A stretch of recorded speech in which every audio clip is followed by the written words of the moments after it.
Hello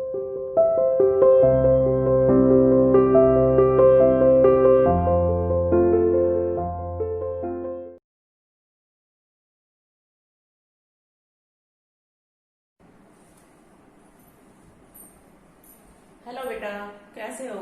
welcome to CR international school online classes.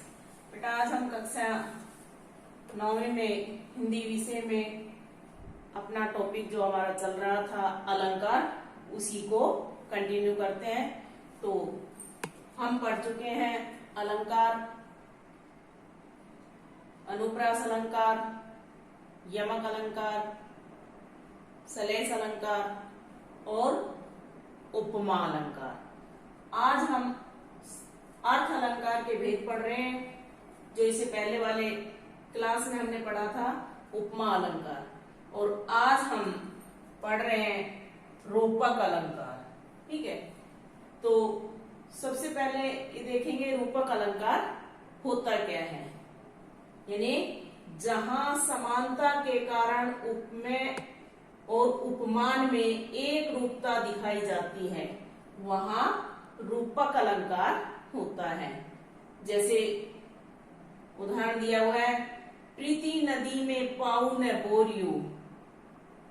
एक तो थोड़ी सी ये पहचान है कि जहां रूपक अलंकार होगा वहां दो शब्दों के बीच लगभग योजक चिन्ह का प्रयोग होगा, और वहां अगर हम उसका अर्थ देखेंगे तो रूपी हो जाएगा। जैसे प्रीति नदी में पाऊ न बोरियो, तो प्रेम रूपी नदी में पाऊ नहीं डुबोया। ठीक है, तो ये क्या होगा, इसमें रूपक अलंकार। दूसरा है असुवन जल सींची सींची, प्रेम बेली बोई। यानी आंसू रूपी जल से सींच सींच कर प्रेम रूपी बेल बोई है। क्या होगा इसका, आंसुअन जल सींची सींची, यानी आंसू रूपी जल से सींच सींच कर प्रेम रूपी बेल को उगाया है। जरूर नहीं है आपको हर पंक्ति का भावार्थ पता हो, बस आपको ये पता होना चाहिए इन दोनों के बीच में रूपक अलंकार है, यहाँ इन दोनों के बीच में रूपक अलंकार है। या तो ये ऐसे आएंगे, ये काव्य पंक्तियों में निहित अलंकार बताइए। ठीक है, अगला है मैया मैं तो चंद्र खिलौना ले हूं। यानी माँ मैं तो चांद रूपी खिलौना लूंगा। उपमान उपमेय में एक रूपता दिखाई देती है, यानी उनको क्या लगता है कि ये चांद है, ये हमारा खिलौने के समान है। तो जब श्री कृष्ण छोटे थे तो वो अपनी माँ यशोदा से कहते हैं कि मैं तो चांद रूपी खिलौना लूंगा। ठीक है, अगला है पायो जी मैंने राम रतन धन पायो, कि मैंने राम रतन रूपी धन प्राप्त कर लिया है।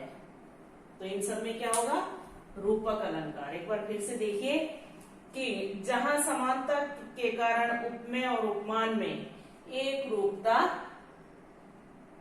दिखाई जाती है, वहां रूपक अलंकार होता है। जैसे एक नया उदाहरण देते, चरण सरोज पखारन लागा। चरण सरोज यानी जो चरण है यानी पैर है, सरोज का मतलब क्या है, कमल का फूल, कि चरण रूपी कमल को धोने लगा। पखारन का मतलब होता है धोने लगना। ठीक है, तो यहाँ उपमेय क्या हुआ, चरण, और उपमान क्या हुआ, सरोज, और दोनों को एक रूप में बताया है। ठीक है, तो इसमें क्या होगा, रूपक अलंकार। ऐसे ही देखिए कि हे जग जीवन के कर्णधार, चिर जन्म मरण के आर पार। तो ये जो शाश्वत जीवन है, ये नौका विहार बताया गया है इसको, कि परमेश्वर को जग जीवन का कर्णधार कहा गया है, कि हे जग जीवन के कर्णधार, जन्म मरण इसके दो आर पार। आर पार मतलब किनारे, इधर का और उधर का। ठीक है, और शाश्वत जीवन परंपरा को नौका विहार बताया गया है। अतः हर जगह एक रूपता दिखाई पड़ती है, इसलिए इसमें रूपक अलंकार होगा। ठीक है, इसके बाद हमारा तीसरा जो भेद होगा, अर्थ अलंकार का जो तीसरा भेद होगा वो हमारा होगा उत्प्रेक्षा अलंकार। क्या होगा? उत्प्रेक्षा अलंकार। इसमें क्या होता है कि जहां उपमेय में उपमान की संभावना यानी कल्पना की जाए, सीधी सी बात है कि जहां कल्पना की जाए, संभावना की जाए, वहां उत्प्रेक्षा अलंकार होता है। जैसे मुख मानो चंद्रमा, अभी कल्पना ही है थोड़े ही मुख चंद्रमा, तो ये मानना ही तो है, तो ये क्या है? कल्पना की गई है। मुख मानो चंद्रमा है। झुककर मैंने पूछ लिया, खा गया मानो झटका। मान ही रहा है, वास्तविकता नहीं है इसमें, तो ये कल्पना की जा रही है कि झुककर पूछा तो मानो ऐसा लगा कि झटका लग गया हो। नील जल में या किसी की बोर झिलमिल देह जैसे हिल रही हो। ये जब पानी में जो सूर्य का प्रतिबिंब होता है, वो जब लहरें, हवा के कारण लहरें उठती हैं, तो वो ऐसे हिलता हुआ दिखाई देता है जैसे कोई गोरे शरीर वाली स्त्री जल में खड़ी हो। ठीक है, तो ये ऐसा है थोड़ी, ये भी कल्पना ही की जा रही है। अब देखिए इसमें कुछ पहचान होती है, इस अलंकार के लिए पहचान है, जैसे उपमा में थी ऐसे ही। पहचान में कौन कौन से शब्द होते हैं? जैसे मानो, मनु, मनुहु,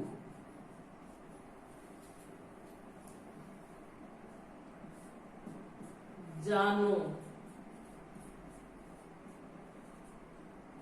जनुहु, मनु, मानो, जनु, जानो, ज्यों, जैसे। ये शब्द जहां मिले वहां यूं लगता हो, ये शब्द जहां प्रयोग किए गए हो वह उत्प्रेक्षा अलंकार होता है। जैसे देखो, मानु विधि तन अच्छ, छवि स्वच्छ राखी बेकाज, दृग पोछन को करे भूषण पाए अंदाज। ठीक है, तो ये क्या हुआ? इसमें मानो पहले ही दिया हुआ है, तो वो क्या हो जाएगा? उत्प्रेक्षा अलंकार। ऐसे ही पाहुन जो आए हो गांव में शहर के, तो जो का प्रयोग हुआ है तो क्या होगा? उत्प्रेक्षा अलंकार। पाहुन जो आए हो गांव में शहर के, तो जो का प्रयोग है। ऐसे ही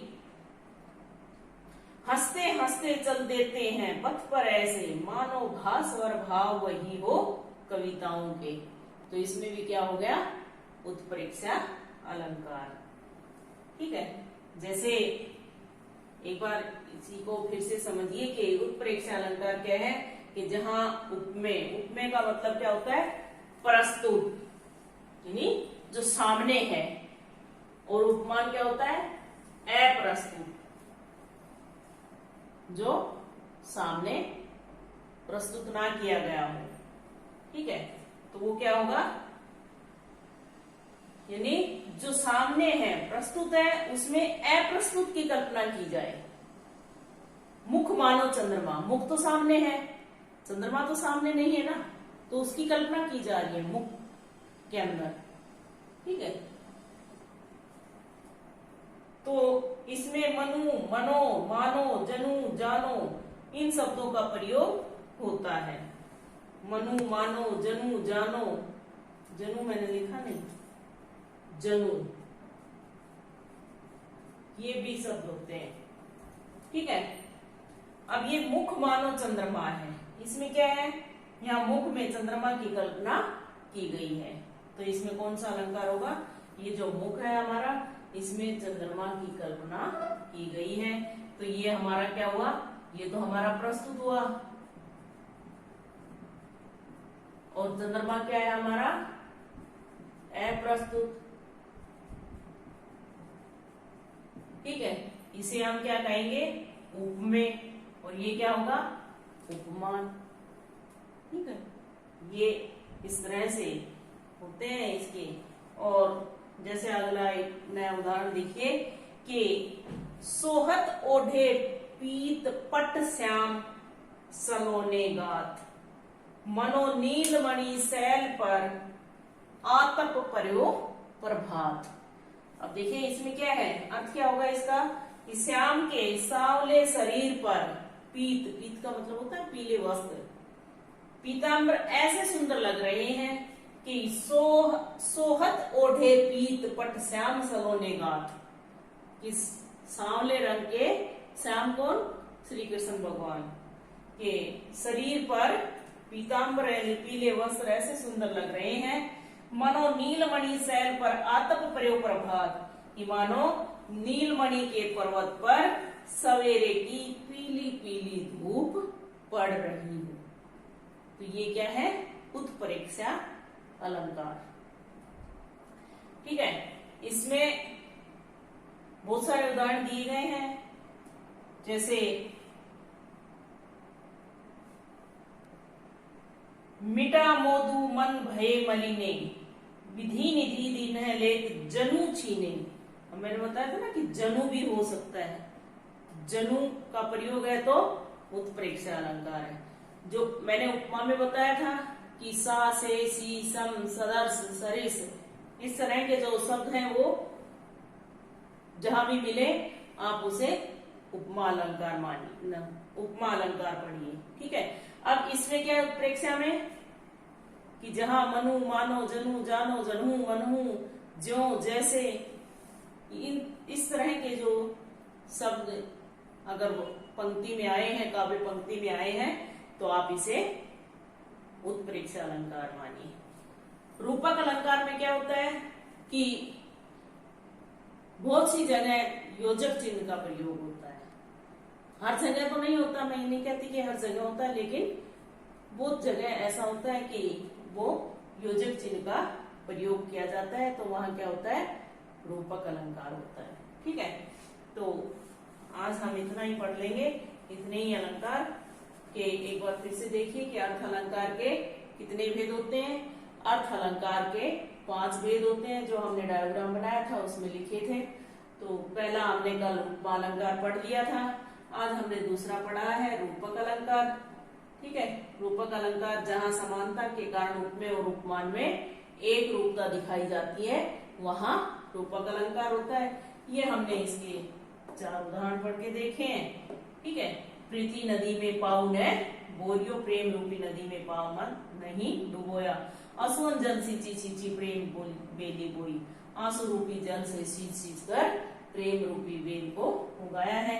मैया मैं तो चंद्र खिलौना ले के पाँव, मैं तो चांद रूपी खिलौना लूंगा, पायो जी मैंने राम रतन धन पायो, कि मैंने तो राम रतन रूपी धन प्राप्त कर लिया है। अब इससे अगला हमारा जो भेद है वो है उत्प्रेक्षा अलंकार।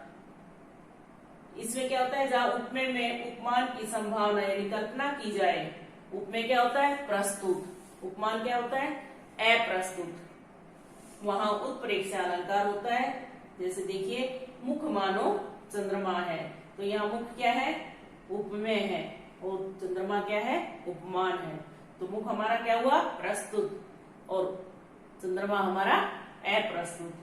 दूसरा उदाहरण है झुककर मैंने पूछ लिया खा गया मानो झटका। तीसरा है नील जल में या किसी की गोर झिलमिल देह जैसे हिल रही हो, तो जैसे का प्रयोग आया है, ये क्या है मानो, ये जैसे।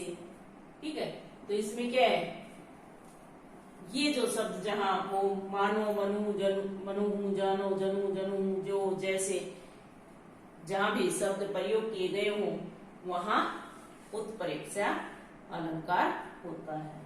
ठीक है बेटा, आज के लिए 2 ही बहुत है, 2 हम अगले लेक्चर में पढ़ेंगे, हमारा अलंकार का टॉपिक समाप्त हो जाएगा। ठीक है, इसको अपने पढ़कर समझने की कोशिश कीजिए। जितनी अधिक काव्य पंक्तियां पढ़ोगे उतना ही समझ में अधिक आएगा। ठीक है बेटा, ओके, धन्यवाद।